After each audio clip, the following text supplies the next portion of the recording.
In 1955, Ford offered American buyers a seatbelt as an optional extra. 2% of them said yes. Dealers pulled the belts back out of the cars because customers didn't want to look at them. This is the story of the most rejected invention in the history of the automobile. Things you've never seen, now revealed. This is Cars in Detail. In 1955, Ford offered American car buyers a seatbelt as an optional extra. 2% of them said yes. 6 years before that, when Nash became the first American manufacturer to offer belts at all, something even stranger happened. Customers didn't want them, and dealers frequently removed the belts from the cars before putting them on the lot. Think about that image for a second.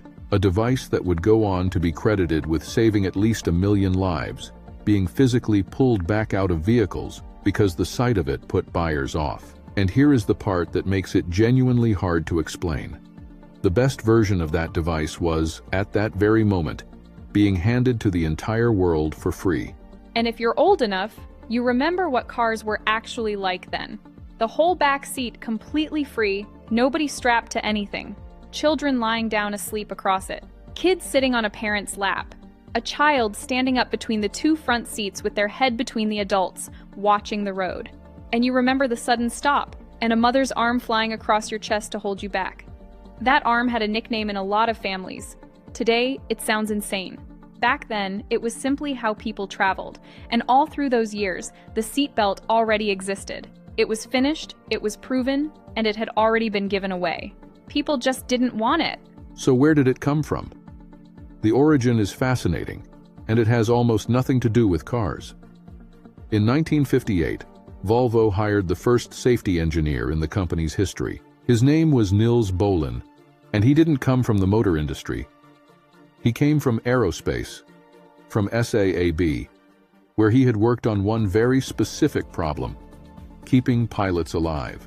There is a patent crediting Bohlin with inventing the rocket-launched ejection seat. He also designed a harness described as a device to protect an occupant against bodily injury during emergency escape from an aircraft, because without it, the explosive force underneath the seat would seriously injure the very pilot it was meant to save.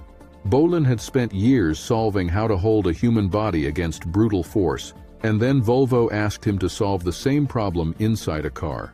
And it was a real problem. Seatbelts had existed in various forms since the 19th century, but the older ones ran across the abdomen only. In a high-speed impact, that kind of belt could cause severe internal injuries, because the body kept traveling forward and was stopped abruptly at the stomach. In the 1950s, a new prototype was presented to Volvo, and it was handed to Bohlin, who perfected it. The design he finalized in 1959 is exactly the one you use today. 3 points: spreading the energy of the impact across the chest, the hips, and the shoulders. In the words of the patent itself, it prevents the body of the strapped person from being thrown forward, effectively and in a physiologically favorable manner. And, crucially, you can fasten and release it with one hand. And then Volvo made a decision almost no company makes. One that, once you work out what it was worth in money, is close to unbelievable. I'll tell you what it was in a moment, but hold on to a question first, because it's the real mystery of this video. If the thing was finished, proven, and free, why did people keep refusing it for more than 20 years? The decision was this. Volvo released the patent for the 3-point belt to the rest of the motor industry, and therefore to the rest of the world, without payment and without claims. Free. The recorded reasoning was simple.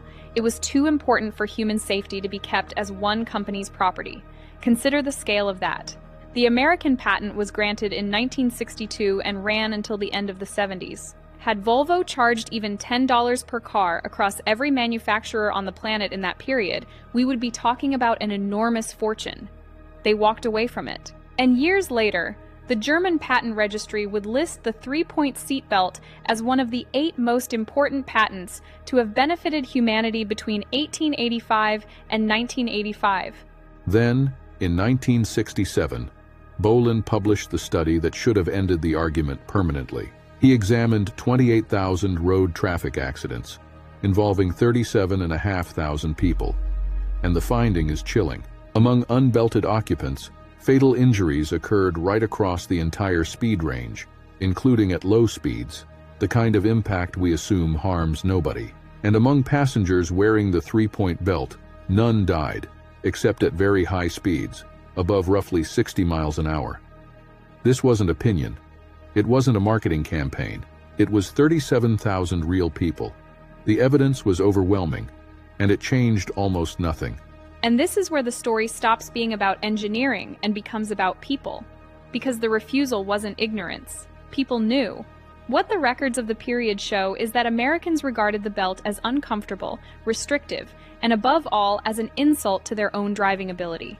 The attitude that summed it up was, real drivers don't need seat belts. Putting one on meant admitting two things nobody wanted to admit, that you might crash, and that you are not fully in control. There was even a widespread belief that being thrown clear of a car in a collision was safer than being held inside it. And manufacturers made it worse, not better. They buried the belt controls under the seats, made them awkward to adjust, and sold them only as expensive add-ons. Nobody wanted to be the brand selling fear. So in the end, what changed wasn't public opinion, it was the law. In 1968, the United States began requiring every new car to leave the factory fitted with belts. Read that carefully. Fitted. The law required having them, not wearing them, and the first country in the world to actually mandate their use was Australia in 1970 for drivers and front seat passengers. Over the following decades, country after country followed, and the laws gradually extended to backseat passengers too, which is precisely the part a great many people still skip today. From Bohlin's finished design in '59 to behavior genuinely changing took decades. The technology was ready from the very beginning. What took the time was the mind. And here are the numbers today. The three-point belt is credited with saving at least 1 million lives worldwide.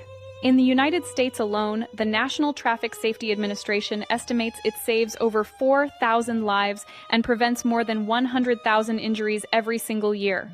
Volvo puts it plainly, few people have saved as many lives as Nils Bohlin, and the most striking part is that almost nobody knows his name. He died in 2002.